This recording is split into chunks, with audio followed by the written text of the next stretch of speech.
தென்னிந்திய திரைப்பட நடிகர் சங்க தேர்தல் விவகாரம் நாளுக்கு நாள் சூடுபிடித்து வருகிறது. இந்த நிலையில் சரத்குமார் தரப்பினர் நாளை சென்னை ராகவேந்திரா திருமண மண்டபத்தில் வேட்பாளர் அறிமுக கூட்டத்தை நடத்துகின்றனர். விஷால் தரப்பினர் கூறிவரும் பல்வேறு குற்றச்சாட்டுகளுக்கு விளக்கம் அளிக்கும் விதமாக நடிகர் ராதாரவி நம் செய்தியாளர் கணேஷுடன் பல்வேறு விவகாரங்கள் குறித்து விளக்கம் அளித்திருக்கிறார். அதன் நேர்காணலை பார்க்கலாம். இந்த முறை தேர்தலில் எங்களுடைய அணிக்கு தான் அதிகமான வெற்றி வாய்ப்பும் ஆதரவும் இருக்குது அப்படின்னு திரும்ப நீங்கள் சொல்லி வந்தாலும் கூட அதை இந்த மாதிரியான ஒரு மிகப்பெரிய ஒரு கூட்டம் போட்டு நிரூபிக்க வேண்டிய கட்டாயம் ஏற்பட்டிருக்குதா? நாளைய கூட்டத்தோட நோக்கம் என்ன? இங்கே எங்களுடைய பலத்தை நிரூபிக்க வேண்டிய நிர்பந்தத்தில் இல்லை. பட் ஒவ்வொரு தடவையுமே அறிமுக கூட்டம்னு ஒன்று வைப்போம். அது மாதிரி இப்போ அந்த அறிமுக கூட்டம்னு ஒன்று வச்சுருக்காங்க, வேட்பாளர்கள் அறிமுக கூட்டம்னு. நான் பார்த்ததில் இவ்வளோ பெரிய தேர்தல் ஆனதில்லைன்றதை உண்மையை ஒத்துக்கணும். ஏன்னா ஏறத்தாழ பொது தேர்தல் மாதிரி ஆக்கிட்டாங்க. எப்படின்னா ஜாதி வந்துருச்சு உள்ள, அரசியல் கலர் வந்துருச்சு உள்ள, பணம் வந்துருச்சு உள்ள. கமலஹாசன் அவர்கள் தன்னுடைய ஆதரவை விஷால் அணிக்கு கொடுத்துருக்குறாங்க. இப்போ ரஜினிகாந்த் அவர்களுடைய திருமண மண்டபத்தில் நாளைக்கு உங்களுடைய கூட்டம் நடக்குது. ஸோ ரஜினியுடைய ஆதரவு உங்களுக்கு அப்படின்னு சொல்ல முடியுமா? ஏங்க கல்யாண மண்டபம் கொடுத்தா உடனே ஆதரவா? அதெல்லாம் ஒன்றும் கிடையாது. அவரெல்லாம் நியூட்ரலான ஆள். கமல் சார் அங்கே ஆதரவை கொடுத்துருக்காரு. ஆதரவு கொடுக்குறது ஒன்றுமே தப்பு இல்லையே. என்னென்னா கமல் சாருக்கு அப்படி நாங்கள் மாறணும்னு ஒரு பிரியம் இருந்தால் அவரே தலைவராக நிற்கிறேன்னு சொல்லியிருந்தா இந்நேரம் யாருமே நிற்க போகிறதில்ல, தேர்தலே நடக்காது. யாரோ இயக்குறாங்க, அது யார் என்று எனக்கு தெரியாது. ஆனால் இயக்காமல் இவ்வளோ பெருசாக வராது. ஏன்னா எதை சொன்னாலும் ஏற்றுக்க மாட்டேன்னு சொல்கிறாங்க, ஏற்றுக்கிற மாதிரி வராங்க, ஆனால் ஏற்றுக்க மாட்டுறாங்க. அன்றைக்கி வந்தாங்க, சந்தேகம் இருந்ததுன்னு கேட்டாங்க. அந்த கேட்ட விதமே தப்பு.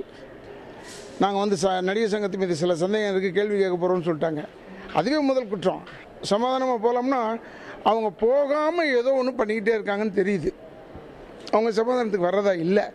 அண்ட் ஒன் மோர் திங், நான் தனிப்பட்ட முறையில் நான் சொல்கிறது என்னென்னா, 4 தடவையும் கூப்பிடும் போது ஜென்ரல் பாடிக்கு வந்தான் பாருங்கள், வெளியூர்லேருந்து வந்த நாடகக்காரன், உள்ளூர்லேருந்து வந்த சின்ன நடிகர்கள் எல்லோரும் வந்தாங்கல்ல, அவங்களை மதிப்பேனே தவிர இவங்க கோடிக்கணக்கில் வாங்குறாங்கன்னு சொல்கிறதுனால இவங்கள மதிக்கணும்னா சான்ஸ் கிடையாது.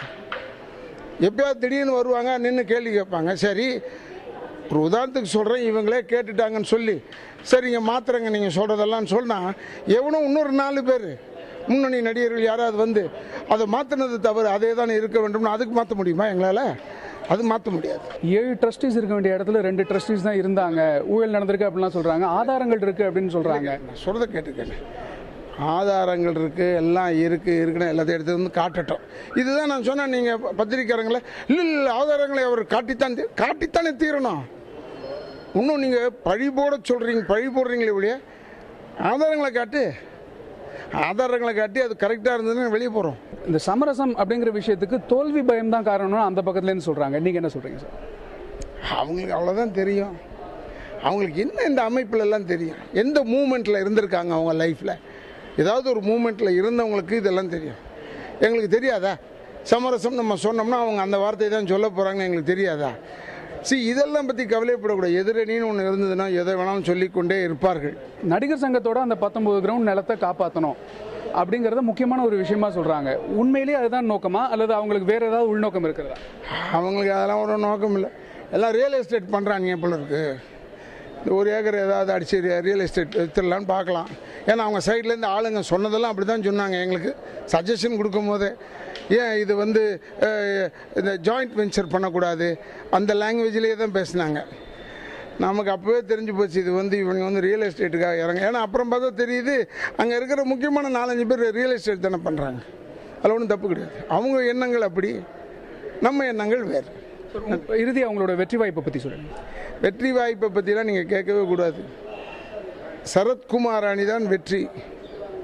நான் எஸ்வி சேகர் அங்கே பணம் வாங்கிட்டு பேசுகிறானே அது மாதிரி ஆள் இல்லை. நான் எங்கள் அணி தான் வெற்றின்னு அடித்து சொல்கிறேன். நான் ஒரு ஓட்டில் வெற்றினாலும் வெற்றி தானே.